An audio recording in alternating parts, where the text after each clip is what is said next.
From somas to homunculi, renewals to permapics, Persona 5 Royal has some incredibly powerful top-tier items that can completely turn any battle in your favour. But what about the bottom tier? Well, in this RPG Challenge Runs bonus video, we're looking at the worst of the worst items that the player can obtain in this otherwise fantastic JRPG. We're not including bad equipment though, because that's for another list. Rightio, let's rock and roll. At number 10 is Chipped Glass, a random loot exclusively obtained in the first palace. Consider yourself super unlucky if you pick up one of these because it's only worth 10 yen, making it the most worthless loot in the entire game. For reference, 10 yen is about 8 cents. Thankfully, these can just be sold in bulk at the airsoft shop with the rest of your loot, but 10 yen? Come on. It means you'd need 12 of these to pay for a single drink that heals for only 10 HP. So yeah, a chipped glass pays for less than 1 HP of health restoration. I bet that really shattered your expectations. Oh, I cracked myself up. On the topic of drinks, coming in at number 9 are most of the vending machine drinks like Earl Green, Manta, 1UP, Starvix and other rip-off brand names. Each of these knocks you back 130 yen, yet offers a measly 10 HP restoration. Using these items in battle would be a really bad idea, since it means missing a full turn for only a slither of health, but using them in bulk outside of battle could be good, right? Wrong. These cans are strictly worse than things like the Jam Bread in Shujin Academy, which is cheaper and offers twice as much healing, even though Jam Bread is still pretty terrible. But if you really only need 10 HP, 777's Karage King and Shujin's Fried Bread are both cheaper options. The SP restoring drinks are great choices for the early game, but those HP restoring ones, they need to get canned. Sticking with the consumables theme, at number 8 we have the Squid Tri-Pack from the Yongan-Jaya supermarket. Honestly, everything in this shop is massively overpriced, but the most egregious item has to be the squid. Restoring 20 HP to all allies sounds like a good restoration item, until you realise that you could grab the exact same effect from a Big Bang Burger at around a quarter of the price. Don't let this one wrap its tentacles around you because this slimy deal seems very fishy. I mean, why buy fresh local produce when you can just throw your money at an unethical mega corporation for some unhealthy, greasy fast food? That was a joke, by the way. Number 7, certain skill cards. Specifically Lunge, Ghastly Wail, Life Drain, plus pretty much any skill that's considered useless after the first palace, because remember, you don't unlock access to skill cards until halfway through the second palace.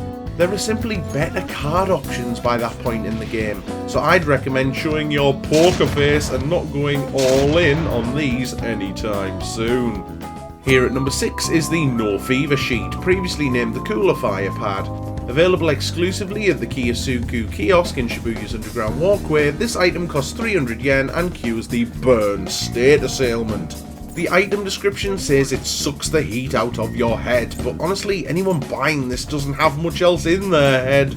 Burn is a very uncommon status ailment that deals damage equal to 10% of your max HP, but only lasts between 0 and 2 turns. So why not just use a normal healing item?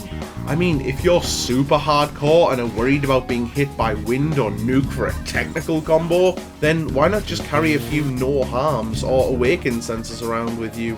They're way less situational and you'll spend a lot less time scrolling through your inventory. Shout out to the freeze and shock curing items this kiosk also stocks, but at least those status ailments are a bit more nasty because they can make you lose entire turns and turn enemies' basic physical attacks into technical knockdowns. But please don't buy the No Fevers, they're just shit. Something different for number 5, Starlalina's new CD. Now, this is quite a controversial one, but hear me out.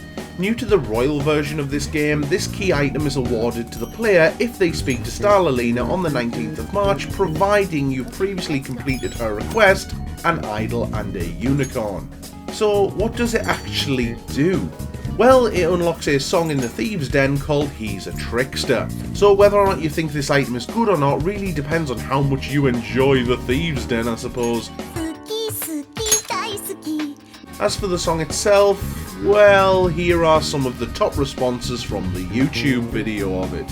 I, for one, wish Lily Nyan all the best. I'm sure she'll achieve the dizzying heights of having her music be the OP of a C-tier one-season slice of life anime. So, this is the song that caused her dad to abandon his family. Oof. I'm so glad I played through the entire game and never heard this. Seems pretty conclusive. Well, there's not much to gain from getting this item. Okay, that music pun was a bit of a stretch. At number 4, Yonsha Walker 04. We have to give this book some credit. It's a free, unmissable item that you get very early in the game as part of the main story. But that's all we can say about it that's positive. Reading this thing unlocks fast travel to the bathhouse and the batting cages, which you could have just unlocked by visiting those places yourself. They're both located seconds away from LeBlanc and marked on your minimap.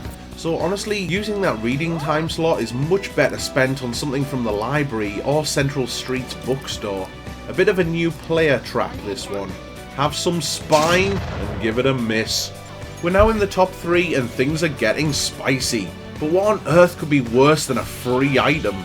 Well, our bronze medal goes to the Aroma Machine. This is a gift item, already making it completely redundant if you're giving the correct responses to your Confidant friends.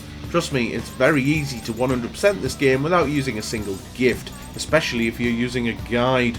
But what makes this gift especially dreadful is that it costs a whopping 18,000 yen, and no one even likes it. Yep, not a single confidant in the entire game will give more than one musical note for this. To be fair, you can buy one for cheaper on the 15th of May on the TV's home shopping programme, which comes with another gift called an Omnivitamin. But that still costs 14,800 yen.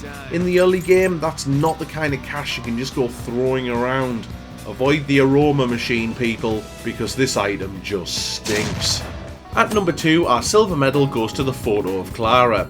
To get this key item, you have to collect stamps by spending a total of 20 grand in the maid cafe. You get baited in with the promise of a special menu, when all you really get is a trophy/achievement and this completely useless item that simply does nothing. Looks like this item was just made for the waste bin. But we still have one entry to go. Surely there can't be anything in the game worse than spending 20 grand on an item that does literally nothing. Well, before we reveal our gold entry, let's do this Watch Mojo style and reel off some honourable mentions. Or rather, dishonourable mentions. Thin copper and rusted handcuffs. Trash loot that sells for only 20 yen. Restrain yourself, because they're barely worth picking up.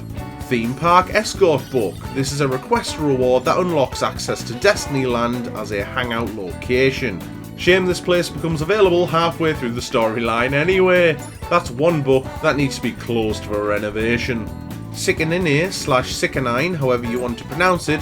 This costs 300 yen on Central Street and restores 50 HP to one ally, but can only be used in combat and lowers that person's evasion and accuracy. Pay money to make one of your teammates borderline useless for the sake of 50 health. Nah, even the clinic has better options. Shops like this make me sick. Old Key, a free Mementos request reward with no purpose. This one can stay locked away. And Daisojo, an Akihabara 500 yen random prize with a 22% drop chance. Its sole purpose is to be traded for a fulfiller, which only cures hunger and is therefore useless, and a no fever sheet, which is the burn cure we talked about back in number 6. Shout out to its brother Mini Dominion, which can only be traded for a Dr. Salt Neo. If you're buying these things, then the game's really got you fooled. But in first place with the gold medal, the worst item in Persona 5 Royal has got to be the Broken Rock Salt.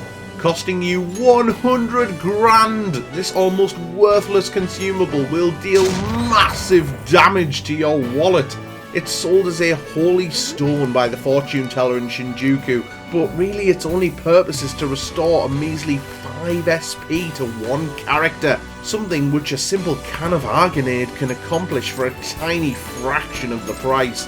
It is a complete scam. But every cloud has a silver lining. If you do manage to rank your highest fortune confidant up past rank 7 and complete both of her request missions, she will give you a full refund. But by that time you're probably reaching endgame and 100k just isn't worth much to you anymore. Sadly, this is a mandatory purchase for unlocking the Fortune Confidant, and since there's no way around this, it leaves us feeling a little salty. Well, I hope you had fun. Hey, if you're a big fan of P5R, you'll definitely enjoy this video, where we try to beat the entire game on Merciless with only Joker and a single Mandrake. Or this here, where we beat Persona 4 Gold and Solo using only a slime on the hardest difficulty. Oh, and there's going to be plenty more where that came from. Well, that's all from our Phantom Thief friends for today. See you later, everyone. Cheers. Senpai, you should like and subscribe!